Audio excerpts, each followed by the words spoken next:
Hello everyone, स्वागत है आपका हमारे चैनल परफेक्ट फार्मेसी पे। मैं हूं सुनीता कंवर और आज के वीडियो के अंदर हम डिस्कस करेंगे फार्माकोग्नोसी एंड फाइटोकेमिस्ट्री फर्स्ट की जो हम फर्स्ट यूनिट डिस्कस कर रहे थे उसके अंदर आज एक टॉपिक हम कंप्लीट करेंगे जो कि है क्लासिफिकेशन ऑफ ड्रग्स। सो ये क्वेश्चन जो एग्जाम पॉइंट ऑफ व्यू से बहुत ज़्यादा इंपॉर्टेंट है। ये डायरेक्टली 5 मार्क्स या फिर 10 मार्क्स के अंदर ये क्वेश्चन पूछा जाता है, मोस्टली 10 मार्क्स के अंदर ही पूछा जाता है। ठीक है, तो ये वाला टॉपिक आज के वीडियो के अंदर हम कंप्लीट डिस्कस करेंगे। Classification of drugs. क्लासिफिकेशन का मतलब क्या होता है कि ड्रग्स को हम क्या करेंगे, सिस्टमैटिक तरीके से अरेंज करेंगे जिससे कि हमें उन्हें आइडेंटिफाई करना जो है वो ईजी रहेगा। एंड क्लासिफिकेशन के अंदर जो हम सिस्टमैटिक अरेंजमेंट करते हैं ड्रग्स का अलग अलग क्लासेस के अंदर, वो हम करते हैं उनके बीच में क्या सिमिलैरिटीज़ एंड क्या डिफरेंसेस है उनके बेसिस पर। ठीक है, अब जो क्लासिफिकेशन का मेथड है वो बहुत ही सिंपल होना चाहिए, यूज़ करने में इजी होना चाहिए एंड उसके अंदर कोई भी कन्फ्यूजन ना हो, इस तरीके से हमें क्लासिफिकेशन करना चाहिए। ठीक है, अब क्लासिफिकेशन करने का रीज़न क्या होता है? क्लासिफिकेशन हम इसलिए करते हैं जिससे कि कोई भी जो हमारे पास में ड्रग्स है उसकी सिस्टमैटिक स्टडी हो सके एंड साथ ही साथ साइंटिफिक स्टडी जो है वो भी हम लोग कर सकें। देन क्लासिफिकेशन की वजह से क्या होता है कि जो क्रूड ड्रग की स्टडी है वो इजी हो जाती है एंड कन्वीनियंट हो जाती है। साथ ही साथ अलग अलग क्रूड ड्रग जो हैं उनके बीच में क्या रिलेशनशिप है ये भी हमें पता चलता है क्लासिफिकेशन की मदद से। ठीक है, तो अब जो क्लासिफिकेशन होता है ड्रग का, एंड मेनली हम फार्माकोग्नोसी के अंदर क्रूड ड्रग्स की बात करते हैं, तो क्रूड ड्रग्स के 7 टाइप से जो है क्लासिफिकेशन किए जा सकते हैं। ठीक है, फर्स्ट आता है अल्फाबेटिकल क्लासिफिकेशन, सेकेंड आता है मॉर्फोलॉजिकल क्लासिफिकेशन, थर्ड आता है टेक्सोनॉमिकल क्लासिफिकेशन, फोर्थ आता है केमिकल क्लासिफिकेशन, फिफ्थ आता है फार्माकोलॉजिकल क्लासिफिकेशन, सिक्स्थ आता है chemotaxonomical classification and seventh is serotaxonomical classification. ठीक है, इस तरीके से 7 तरीके जो है 7 डिफरेंट टाइप्स ऑफ क्लासिफिकेशन होते हैं क्रूड ड्रग्स के या फिर ड्रग्स के। तो अब इन सातों क्लासिफिकेशन के बारे में हम 1 बाय 1 करके डिटेल के अंदर जो है डिस्कस करेंगे। ठीक है, सबसे पहला आता है अल्फाबेटिकल क्लासिफिकेशन। अल्फाबेटिकल क्लासिफिकेशन जो है इसके नाम से हमें पता चल रहा है कि हम क्या करेंगे, ड्रग्स जो है हमारे पास उन्हें हम अल्फाबेटिकल ऑर्डर में जो है अरेंज करेंगे, मतलब अल्फ़ाबेट्स के हिसाब से। जैसे ए वाली ड्रग जो है वो सबसे पहले, देन बी, देन सी, देन डी, इस तरीके से जो है अल्फ़ाबेट के अकॉर्डिंग हम ड्रग्स को अरेंज करेंगे, क्लासीफाई करेंगे। उस चीज़ को जो है अल्फ़ाबेटिकल क्लासिफिकेशन कहा जाएगा। ठीक है, अब जो ये अल्फ़ाबेटिकल क्लासिफिकेशन है तो ये लैटिन लैंग्वेज के अकॉर्डिंग भी हो सकता है, इंग्लिश लैंग्वेज के अकॉर्डिंग भी हो सकता है, या फिर जो इनका लोकल लैंग्वेज नेम है जिसे वर्नाक्युलर नेम कहते हैं उसके अकॉर्डिंग भी हो सकता है। ठीक है, अब यहाँ पर अल्फ़ाबेटिकल क्लासिफिकेशन का जो हम एग्जाम्पल लिखेंगे, इसके अंदर हम या तो जो हमारे पास अलग अलग स्टैंडर्ड बुक्स है जिसके अंदर ड्रग्स के बारे में लिखा होता है उन बुक्स के एग्जाम्पल लिख सकते हैं, या फिर ड्रग्स जो हैं उनके हम यहाँ पर एग्जाम्पल लिख सकते हैं। ठीक है, एंड जो ये क्लासिफिकेशन सिस्टम है अलग अलग, इनके एग्जाम्पल जो है शुरू के 5-6 क्लासिफिकेशन के एग्जाम्पल्स बहुत ज़्यादा इंपॉर्टेंट है। लास्ट के 2 क्लासिफिकेशन जो है उसके अंदर ज़्यादा एग्जाम्पल्स नहीं है, बट जो ये शुरू के 4-5 क्लासिफिकेशन है इनके एग्जाम्पल्स हमें अच्छे से आने चाहिए। ठीक है, तो अल्फ़ाबेटिकल क्लासिफिकेशन के अंदर हम क्या एग्जाम्पल लिखेंगे, इसके अंदर हम अलग अलग रेफरेंस बुक्स के एग्जाम्पल लिखेंगे जिसके अंदर क्या होता है कि अलग अलग क्रूड ड्रग्स के बारे में लिखा होता है अल्फ़ाबेटिकल ऑर्डर के अंदर। जैसे कि फर्स्ट आती है इंडियन फार्माकोपिया, सेकेंड आती है ब्रिटिश फार्माकोपिया, थर्ड आती है यूनाइटेड स्टेट्स फार्माकोपिया, फोर्थ आती है नेशनल फॉर्मुलरी, फिफ्थ आती है British herbal pharmacopoeia, next is European pharmacopoeia जिसके अंदर लैटिन लैंग्वेज के अंदर जो है वो ड्रग्स के नेम लिखे होते हैं। ठीक है, अब दूसरी तरीके से हम एग्जाम्पल लिखे, मतलब हम A to Z तक ड्रग्स के नाम लिखे। अब कुछ बीच में अगर आप भूल जाते हैं तो वो कोई दिक्कत नहीं, जितने आपको याद रहते हैं उतने आप यहाँ पर लिख सकते हैं। ठीक है, जैसे कि यहाँ पर एग्जाम्पल्स हो गए acacia, belladonna, cinchona, digitalis, ephedra, fennel, ginger, hyoscyamus, ipecac, jalap, कुर्ची, लिक्वरिस, मस्टर्ड, नीम, अफीम, पोडोफाइलम, क्वेशिया वुड, रोवोल्फिया, सेना, तुलसी, वसाका, वुलफेट, येलो बीजवैक्स एंड जिडोरी। ठीक है, ये सारे एग्जाम्पल्स हो गए अल्फ़ाबेटिकल क्लासिफिकेशन के। अब जो ये अल्फ़ाबेटिकल क्लासिफिकेशन है इसके एडवांटेजेस क्या होंगे, तो ये बहुत ही क्विक क्लासिफिकेशन होता है एंड इसे यूज़ करना भी ईजी होता है। ठीक है, देन इसके अंदर कोई भी कन्फ्यूजन नहीं होता, ईजिली ए वाली जो ड्रग्स है वो ए कैटेगरी में आ जाएगी, बी वाली जो है वो बी के अंदर आ जाएगी। ठीक है, देन जो लोकेशन ट्रेसिंग होती है एंड ड्रग जो हमें और नई ड्रग आई है उसे हम ऐड करना चाहें तो वो बहुत ही ईजिली इसके अंदर हो जाता है। ठीक है, देन इसके अंदर एंट्रीज का कोई रिपीटेशन भी नहीं होता, क्योंकि हम क्या करते हैं अल्फ़ाबेटिकल ऑर्डर के अंदर रखते हैं, तो हमें ध्यान रहता है कि ये ड्रग जो है वो यहीं पर आएगी, तो इसके अंदर जो किसी भी ड्रग का नाम है वो रिपीट नहीं होता है, ठीक है। अब इसके अंदर डिसएडवांटेजेस क्या होंगे अल्फ़ाबेटिकल क्लासिफिकेशन के, इसके अंदर क्या होता है जो प्रीवियस ड्रग है एंड जो नेक्स्ट ड्रग है उन दोनों के बीच में कोई भी रिलेशनशिप नहीं होता, जैसे उसका सोर्स क्या है, उसका टाइप क्या है, कुछ भी डिफाइन नहीं होता। तो इसलिए क्या होता है कि दो जो ड्रग्स एक साथ लिखी हुई है उन दोनों के बीच में कोई भी रिलेशनशिप नहीं होता है, ठीक है। सो ये था complete alphabetical classification of drugs. Next आता है मॉर्फोलॉजिकल क्लासिफिकेशन। सो इसके भी नाम से हमें पता चल रहा है मॉर्फोलॉजी का क्या मतलब होता है एक्सटर्नल कैरेक्टर्स। तो प्लांट से अगर कोई ड्रग डिराइव है या फिर एनिमल से कोई ड्रग डिराइव करी हुई है तो उसके एक्सटर्नल कैरेक्टर्स क्या है उसके बेसिस पर जो है ड्रग्स को क्लासीफाई करा जाता है, ठीक है। अब इसके अंदर जो दो टाइप्स आते हैं ड्रग्स के वो आते हैं organised drugs and unorganised drugs. तो इन दोनों के बारे में हम पहले भी पढ़ चुके हैं। ऑर्गेनाइज्ड ड्रग्स क्या होती है वो डायरेक्टली प्लांट का पार्ट होती है या फिर एनिमल का पार्ट होती है, बट जो अनऑर्गेनाइज्ड ड्रग होती है वो प्लांट या एनिमल से डिराइव्ड होती है, ठीक है, मतलब डायरेक्ट पार्ट नहीं होती है।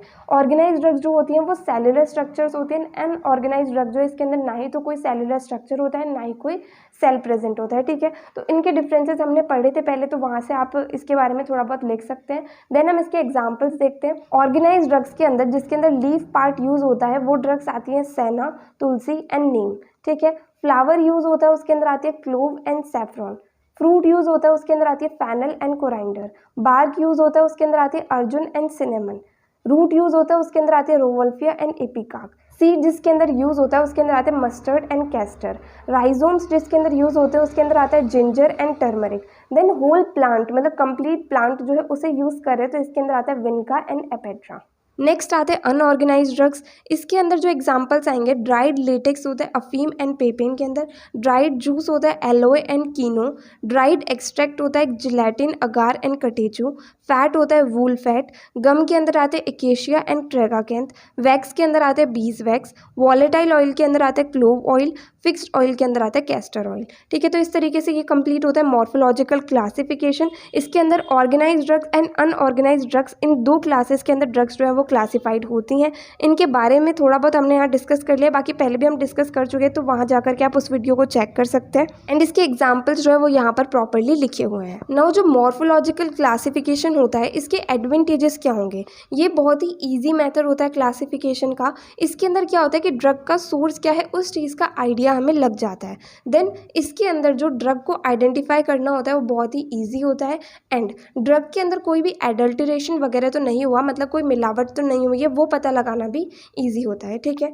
नेक्स्ट आते हैं कि मॉर्फोलॉजिकल क्लासिफिकेशन के डिसएडवांटेजेस क्या होंगे। तो इसमें क्या होता है जो केमिकल कॉन्स्टिट्यूएंट है किसी भी ड्रग के अंदर एंड उसका थेरापेटिक इफेक्ट क्या होगा, तो इन सब चीज़ों के बीच में कोई भी रिलेशन नहीं होता। हमें ये नहीं पता चलता कि हमारे पास ये पर्टिकुलर ड्रग है, उसका सोर्स तो हमें पता चल गया लेकिन उसके अंदर केमिकल कॉन्स्टिट्यूएंट क्या प्रेजेंट है एंड उसका थेरापेटिक इफेक्ट क्या होगा, इस बारे में हमें कोई भी नॉलेज नहीं मिलती है। नाउ थर्ड हमारे पास आता है टेक्सोनॉमिकल क्लासिफिकेशन ऑफ ड्रग्स। इसके अंदर क्या होता है कि जो प्लांट है उसके बीच में फाइलोजेनेटिक सिमिलैरिटी क्या है उसके बेसिस पर जो है ड्रग्स को क्लासिफाई करा जाता है। एंड इसके अंदर क्या होता है जो क्रूड ड्रग्स होती हैं वो टैक्सोन के बेसिस पे अरेंज होती है, मतलब कोई भी पर्टिकुलर ड्रग जो है उसका क्या डिवीजन होगा, क्या उसकी क्लास होगी, क्या उसका ऑर्डर होगा, क्या उसकी फैमिली होगी एंड क्या उसकी जीनस एंड स्पीशीज़ होगी, ये सारी चीज़ें जो है वो इस क्लासिफिकेशन के अंदर देखी जाती है।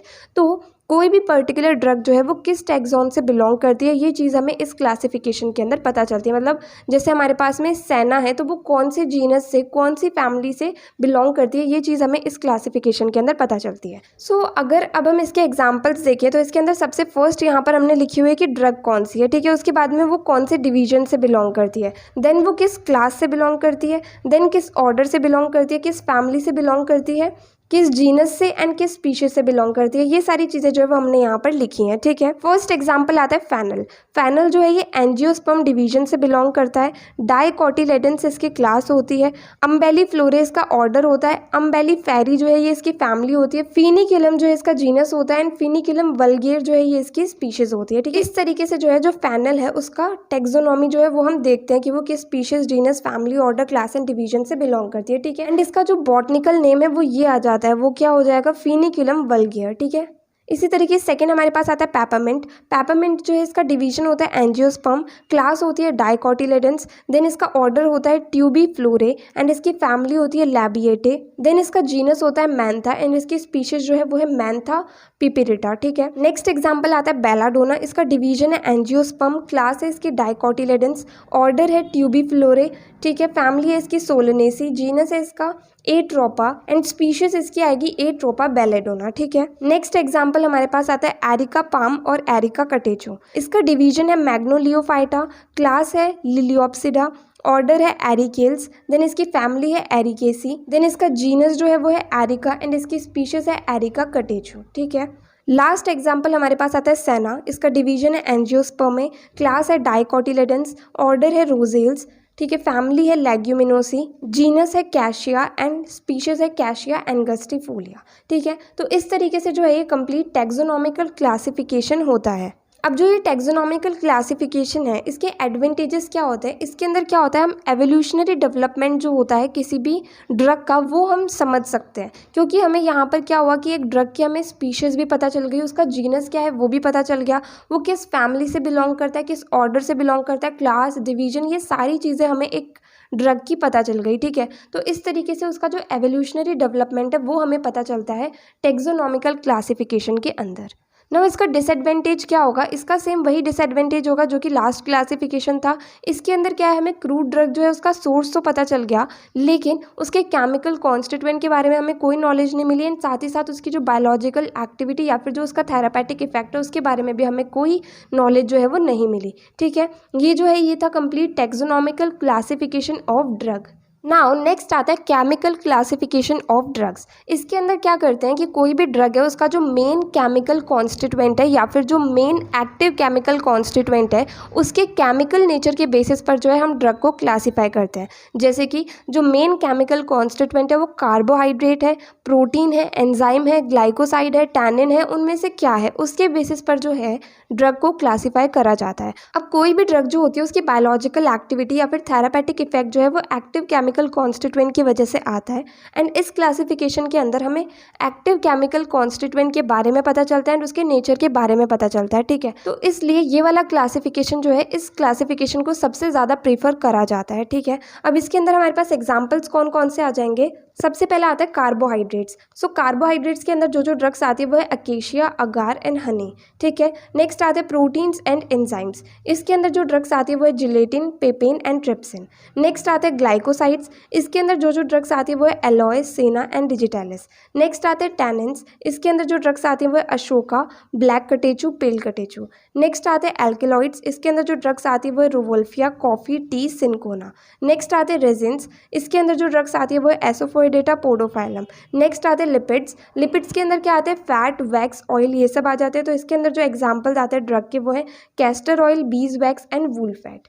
ठीक है, नाउ जो केमिकल क्लासिफिकेशन है इसके एडवांटेजेस क्या होंगे, तो इसके अंदर क्या होती है फाइटोकेमिकल स्टडीज़ होती है। मतलब क्या हुआ कि प्लांट के अंदर जो केमिकल्स प्रेजेंट होते हैं, जो एक्टिव केमिकल कॉन्स्टिट्यूएंट प्रेजेंट होते हैं उसकी स्टडी इसके अंदर होती है। ठीक है, नाउ इसके डिसएडवांटेजेस क्या होंगे, कोई भी ड्रग है जिसके अंदर क्या है कि दो या दो से ज़्यादा मेन केमिकल कॉन्स्टिट्यूएंट प्रेजेंट है तो वो कौन सी कैटेगरी से बिलोंग करेगा, ये चीज़ जो है वो दिक्कत वाली बात हो जाती है। तो ये एक इसका डिसएडवांटेज है कि किसी भी ड्रग के अंदर अगर एक से ज़्यादा मेन केमिकल कॉन्स्टिट्यूएंट प्रेजेंट होंगे तो उसे हम किस कैटेगरी के अंदर प्लेस करेंगे ये पता लगाना मुश्किल होता है। ठीक है, सो ये था complete chemical classification of drugs. Next आता है फार्माकोलॉजिकल क्लासिफिकेशन ऑफ ड्रग्स। इसके अंदर जो ड्रग्स है उन्हें क्लासिफाई करा जाता है इस बेसिस पर कि उसके अंदर जो मेन एक्टिव केमिकल कॉन्स्टिट्यूएंट है वो क्या फार्माकोलॉजिकल एक्शन देता है। ठीक है, उसके बेसिस पर हम ड्रग्स को क्लासिफाई करते हैं तो फार्माकोलॉजिकल क्लासिफिकेशन के अंदर आता है। ठीक है, अब यहाँ पर हमारे पास अलग अलग क्लासेज आ जाएंगी। एक्सपेक्टोरेंट्स मतलब जो कफ को ठीक करते हैं वो ड्रग्स जो हैं वो एक कैटेगरी के अंदर आ जाएंगे जिसके अंदर आते हैं लिक्विरिस, वसाका एंड एपिकाक। देन आते हैं परगेटिव्स एंड लग्जेटिव्स। इस क्लास के अंदर जो ड्रग्स आएंगी वो है सेना, एलॉय, कैस्टर ऑयल एंड कैस्कारा। ठीक है, नेक्स्ट आते हैं इमैटिक्स। इसके अंदर जो ड्रग आएगी वो है एपिकाक। नेक्स्ट आते हैं कार्मिनेटिव्स। ये क्या करते हैं, गैस्ट्रो इंटेस्टाइनल इंटेस्टाइनल ट्रैक्ट से जो है गैस को रिमूव करते हैं। इसके अंदर एग्जांपल्स आते हैं फेनल, कोराइंडर, डिल एंड एसोफोइडेटा। नेक्स्ट आते हैं सीएनएस स्टिमुलेंट। सो जो ड्रग सेंट्रल नर्वस सिस्टम को स्टिमुलेट करती हैं वो इसके अंदर आती हैं। इसका एग्जाम्पल है कॉफ़ी एंड टी। नेक्स्ट आते हैं एनाल्जेसिक। एनाल्जेसिक का मतलब होता है पेन किलर। इसके अंदर आती है अफीम। नेक्स्ट आती है एंटी हाइपरटेंसिव, मतलब हाइपरटेंशन को ठीक करने वाली ड्रग, तो इसके अंदर आती है रोवोल्फिया। नेक्स्ट आती है एंटी कैंसर ड्रग्स। तो जो ड्रग्स जो है कैंसर को ठीक करती हैं वो इस कैटेगरी के अंदर आती है। एग्जाम्पल आता है vinca, taxus and podophyllum. Next is anti malarial. So जो ड्रग्स जो है वो मलेरिया को ठीक करती हैं वो इस कैटेगरी के अंदर आती है। एग्जाम्पल है सिंकोना एंड आर्टिमिशिया। नेक्स्ट आती है कार्डियोटोनिक ड्रग्स। इसके अंदर एग्जाम्पल है डिजिटैलिस एंड स्क्विल। नेक्स्ट आती है ब्रोंकोडायलेटर, जिसके अंदर एग्जाम्पल आता है टी एंड एपेड्रा। ठीक है, तो ये थे सारे एग्जाम्पल्स फार्माकोलॉजिकल क्लासिफिकेशन के। नाउ जो फार्माकोलॉजिकल क्लासिफिकेशन इसके एडवांटेजेस क्या होंगे, ये क्या करता है कि कोई भी ड्रग जो है उसके सब्स्टिट्यूट को सजेस्ट करता है, क्योंकि हम किसी भी ड्रग को क्यों यूज़ करें, जिससे कि हमारी बॉडी के ऊपर वो एक पर्टिकुलर जो थेरापेटिक इफेक्ट है वो कॉज करे। ठीक है, अब यहाँ पर हमें पता चल रहा है कि एक्सपेक्टोरेंट कैटेगरी से 3 ड्रग्स बिलोंग कर रही है, तो अगर हमारे पास एक ड्रग नहीं है तो उसकी जगह हम दूसरा उसकी सब्स्टिट्यूट जो है वो यूज़ कर सकते हैं। तो ये वाला क्लासिफिकेशन जो है वो किसी भी पर्टिकुलर ड्रग का सब्स्टिट्यूट जो है उसे सजेस्ट करता है। नाउ इसके डिसएडवांटेजेस क्या होंगे, ये ड्रग जो है ये कन्फ्यूजन कॉज करती है कि कोई पर्टिकुलर ड्रग है, ठीक है, उसके अंदर 2 केमिकल कॉन्स्टिट्यूएंट प्रेजेंट होंगे तो वो 2 तरीके के इफेक्ट कॉज करेंगे, मतलब वो 2 कैटेगरी से बिलोंग करेंगे, तो इस तरीके से जो है कन्फ्यूजन कॉज हो जाता है। ठीक है, तो ये था complete pharmacological classification of drugs. Next आता है chemotaxonomical classification of drug. तो यहाँ पर हमारे पास 2 टर्म्स आ गई, एक तो कीमो एंड एक टेक्सोनॉमिकल, मतलब इसके अंदर केमिकल क्लासिफिकेशन भी इन्वॉल्व है एंड जो टेक्सोनॉमिकल क्लासिफिकेशन है वो भी इन्वॉल्व है। तो इसके अंदर हम लोग ये करते हैं कि कोई भी एक टैक्सॉन है, मतलब फैमिली हो गई, क्लास हो गया, डिवीजन हो गया, तो कोई भी एक टैक्सॉन है उसकी जो केमिकल सिमिलैरिटीज़ होती है उसके ऊपर बेस्ड होता है ये वाला क्लासिफिकेशन। जैसे कि एक फैमिली है सोलेनेसी, ठीक है, अब सोलेनेसी फैमिली से मेनली जो है ट्रोपेन एल्कलॉइड्स जो होते हैं, मतलब ये तो हो गया इसका केमिकल नेचर एंड ये इसका हो गया टैक्सॉन। तो सोलेनेसी फैमिली से मेनली ट्रोपेन एल्कलॉइड्स जो है वो बिलोंग करते हैं। ठीक है, जैसे कि एग्जाम्पल हो गए दतूरा एंड बेलेडोना। देन जो पिनेसी फैमिली होती है इससे मेनली जो है ऑलिव रेजिन्स बिलोंग करते हैं। देन जो अम्बेलिफेरी एंड यूटेसी फैमिली हो गई, इनसे मेनली जो है वॉलेटाइल ऑयल्स जो है वो इस कैटेगरी से बिलोंग करते हैं। ठीक है, इस तरीके से कीमो टेक्सोनॉमिकल क्लासिफिकेशन के अंदर जो केमिकल कॉन्स्टिट्यूएंट है वो भी आ गया एंड टैक्सॉन जो है वो भी आ गया। ठीक है, नाउ ये जो क्लासिफिकेशन होता है इसके एडवांटेजेस क्या होंगे, इसके अंदर क्या होता है कि एक जो केमिकल कॉन्स्टिट्यूएंट है, देन जो ड्रग का बायोसिंथेसिस है एंड उसका जो बायोलॉजिकल एक्शन है, इन तीनों के बीच में रिलेशन जो है वो थोड़ा बहुत दिखता है हमें। ठीक है, ये था complete chemo taxonomical classification of drug. Next आता है serow taxonomical classification of drug. तो यहाँ पर एक नया वर्ड हमारे पास आया है सैरो। सैरो का मतलब जो है वो होता है सैरोलॉजी। अब सैरोलॉजी जो है ये स्टडी होती है एंटीजन एंटीबॉडी रिएक्शन की। सो एंटीजन क्या होता है, कोई भी फॉरेन पार्टिकल हमारी बॉडी के अंदर एंटर कर जाता है वो एंटीजन होता है। देन एंटीजन के अगेंस्ट में एक जो चीज़ हमारी बॉडी फॉर्म करती है उसे बोलते हैं एंटीबॉडी। ठीक है, तो इस तरीके से एंटीजन एंटीबॉडी की जो रिएक्शन होती है उसकी स्टडी जो है वो सैरोलॉजी कहलाती है। तो इसके अंदर एक तो सैरोलॉजी इन्वॉल्व होती है, दूसरा जो है टैक्सॉन इन्वॉल्व होते हैं। तो ये वाला क्लासिफिकेशन जो है इसके अंदर स्पीशीज, जीनस एंड फैमिली जो है उनके बीच में क्या सिमिलैरिटी है एंटीजन एंड एंटीबॉडी के रिस्पेक्ट में, वो चीज़ जो है वो देखी जाती है। जैसे हमने कोई भी एक प्लांट लिया, ठीक है, उसमें से एंटीजन को एक्सट्रैक्ट कर लिया, ठीक है, उसके बाद में क्या करा, हमने उस एंटीजन को एक एक्सपेरिमेंटल एनिमल के अंदर इंजेक्ट कर दिया। उसके बाद में उस एनिमल के अंदर एंटीबॉडी फॉर्म हो गई, तो उस एंटीबॉडी को हमने उस एनिमल में से रिमूव कर लिया एंड देन उसके बाद में हमने उसे कंपेयर करा अलग अलग एंटीजन से। इससे हमें पता चलती है कि हाँ भाई किन्हीं भी एंटीजन्स के बीच में, एंटीबॉडीज़ के बीच में क्या सिमिलैरिटीज़ एंड क्या डिफरेंसेस हैं। एंड जो एंटीजन किसी पर्टिकुलर प्लांट से बिलोंग करते हैं, तो अगर हम उसे दूसरे प्लांट के साथ में कंपेयर करें तो वहाँ पर क्या क्या सिमिलैरिटीज़ एंड डिफरेंसेस आएगी, ये सारी चीज़ें जो है वो सैरो टेक्सोनॉमिकल क्लासिफिकेशन के अंदर देखी जाती है। ठीक है, अब जो ये सैरो टेक्सोनॉमिकल क्लासिफिकेशन होता है इसको किया किस तरीके से जाता है, इसका मैथड क्या होता है। सबसे पहले जो एंटीजन होता है उसे प्लांट में से एक्सट्रैक्ट करा जाता है, देन उसके बाद में उसे एक्सपेरिमेंटल एनिमल के अंदर इंजेक्ट कर दिया जाता है। देन एनिमल के अंदर एंटीजन के अगेंस्ट एंटीबॉडीज़ फॉर्म होती हैं। देन सीरम जो है जिसके अंदर एंटीबॉडीज़ प्रेजेंट होती है उसे एंटी सीरम कहा जाता है। तो इस एंटी सीरम को जो एनिमल है उसमें से रिमूव कर लिया जाता है, देन उसे इन विट्रो के अंदर मतलब सिंथेटिक एनवायरनमेंट के अंदर एंटीजन जो है उसके साथ में रिएक्ट कराया जाता है एंड ये देखा जाता है कि अलग अलग एंटीजन जो है उसकी एंटीबॉडी के साथ में क्या क्या एफिनिटी है। मतलब इस तरीके से एंटीजन एंटीबॉडी रिएक्शंस जो है उन्हें स्टडी करा जाता है इस क्लासिफिकेशन के अंदर। अब कितना अमाउंट ऑफ प्रिसिपिटेशन हुआ इससे ये पता चलता है कि कितनी सिमिलैरिटीज एंड डिफरेंसेस हैं दो किन्हीं भी टेक्सॉन्स के बीच में। ये तो इस तरीके से ये था serow taxonomical classification of drug. इसके अंदर मेनली ये रहता है कि जो अलग अलग टेक्सॉन्स होते हैं उससे हम किसी भी पर्टिकुलर स्पीशीज़ को ले लेंगे एंड उसकी एंटीजन एंटीबॉडी रिएक्शन को हम किसी दूसरी स्पीशीज़ के साथ में या फैमिली के साथ में इस तरीके से कंपैरिजन करेंगे तो वो चीज़ जो है वो सैरो टेक्सोनॉमिकल क्लासिफिकेशन के अंदर आती है। तो इस तरीके से यहाँ पर हमारा जो आज का टॉपिक था क्लासिफिकेशन ऑफ ड्रग्स वो कंप्लीट होता है। ये जो टॉपिक है बहुत ज़्यादा इंपॉर्टेंट है, 10 मार्क्स के अंदर इसे डायरेक्टली ही पूछा जाता है मोस्ट ऑफ द टाइम्स। तो अगर आपको इस वीडियो के अंदर कोई भी डाउट आया हो तो वो आप कमेंट सेक्शन में पूछ सकते हैं, और अगर आपको ये वीडियो हेल्पफुल लगी हो तो प्लीज़ आप इस वीडियो को लाइक करना, ज़्यादा से ज़्यादा लोगों को शेयर करना और चैनल को सब्सक्राइब करना। थैंक यू सो मच इस वीडियो को एंड तक देखने के लिए एंड चैनल को सपोर्ट करने के लिए।